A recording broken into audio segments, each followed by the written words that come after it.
Hi అండి, welcome to Mahi kitchen.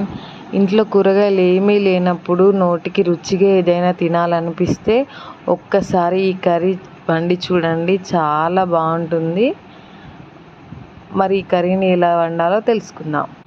ఒక 3 పెద్ద సైజు ఉల్లిపాయల్ని, అలాగే 5 పచ్చిమిర్చిలని వీడియోలో చూపిస్తున్నట్టుగా సన్నగా తరుక్కొని పక్కన పెట్టుకోవాలి. స్టవ్ ఆన్ చేసి గిన్నె పెట్టుకొని దీంట్లోకి ఒక 3 టేబుల్ స్పూన్ల ఆయిల్ వేసుకోండి.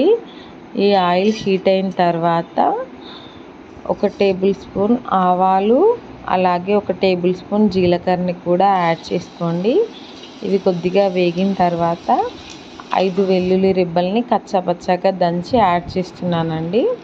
తర్వాత 4 రెమ్మల కరివేపాకును కూడా యాడ్ చేసుకోండి. ఇది ఫ్రై అయిన తర్వాత మనం తరిగి పక్కన పెట్టుకున్న పచ్చిమిర్చిని కూడా యాడ్ చేసుకోండి. ఒక 2 మినిట్స్ తర్వాత ఇది ఫ్రై అవుతుందండి. ఈ పచ్చిమిర్చి ఫ్రై అయిన తర్వాత ఆనియన్ కూడా యాడ్ చేసుకొని చక్కగా ఫ్రై చేసుకోవాలి.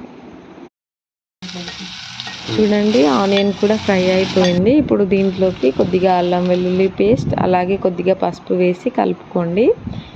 దీంట్లోకి ఇప్పుడు ఒక పెద్ద నిమ్మకాయ సైజ్ అంత ఉండే చింతపండును ముందుగానే నానబెట్టి రసం తీసుకోండి. 1 గ్లాస్ చింతపండు రసానికి 2 గ్లాసుల వాటర్ని యాడ్ చేసుకోండి.